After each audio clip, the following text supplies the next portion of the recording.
right, here we are on installment 4 of 5 minutes.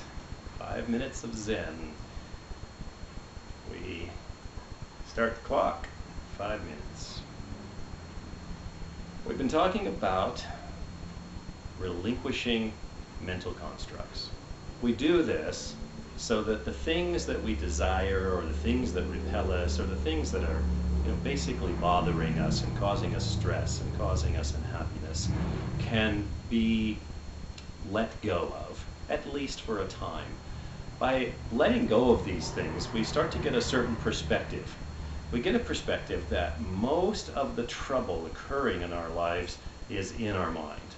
Now, this isn't to discount actual things, car accidents, people getting involved in your life and causing you harm because of their own issues and things. I mean, these are definitely external things.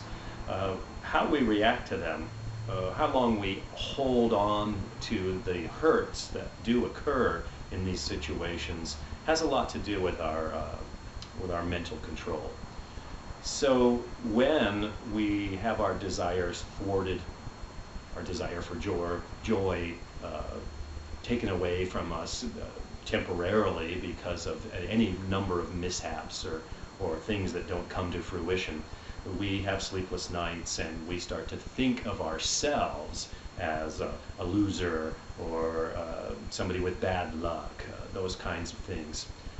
And on the opposite side of the spectrum, people with very good luck, people who do have a lot of wealth and personal beauty and nice families, they have their own suffering. How can they keep these things going on? How do people see them? They worry endlessly about their reputations and maintaining their empire, however small or large it is. So it's always about what's going on in our mind. So I just wanted to get that clarified again, that we are working with the mind and the thoughts in our mind.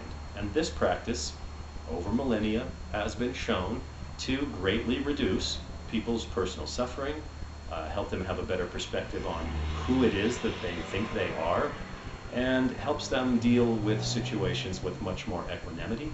They tend to be more forgiving.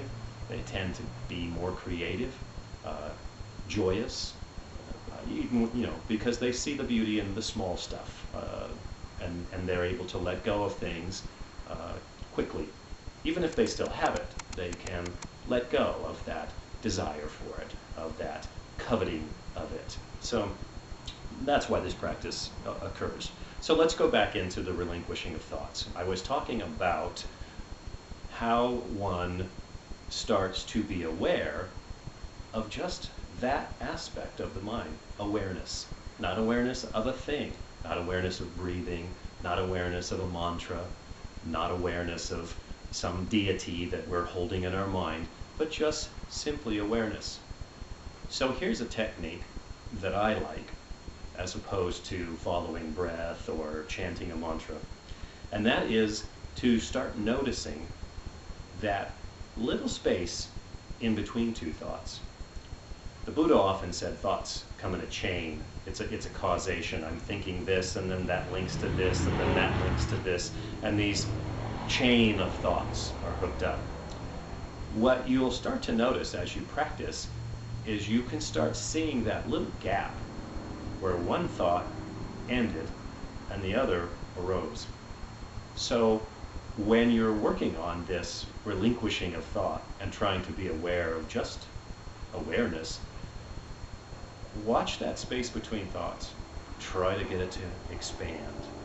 Wait for that moment as you're seeing a thought arise and gently pushing it aside. Try to dive into that moment before the other thought arises. And try to be just aware of that. It's not being aware of a thing, it's just being aware of that emptiness. Make an effort to do that, and I think what you'll see is you'll start being able to expand further. And then you'll see that thoughts are just things that arise and pass away. And the more power you give them and the more you cling to them, that's where the trouble begins. It's certainly okay to dodge a speeding motor car or fight a little bit for food if it's necessary in a very ugly situation like that.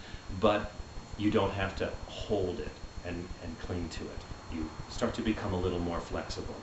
So look at how thoughts arise and diminish, and the next one arises. Jump into that space.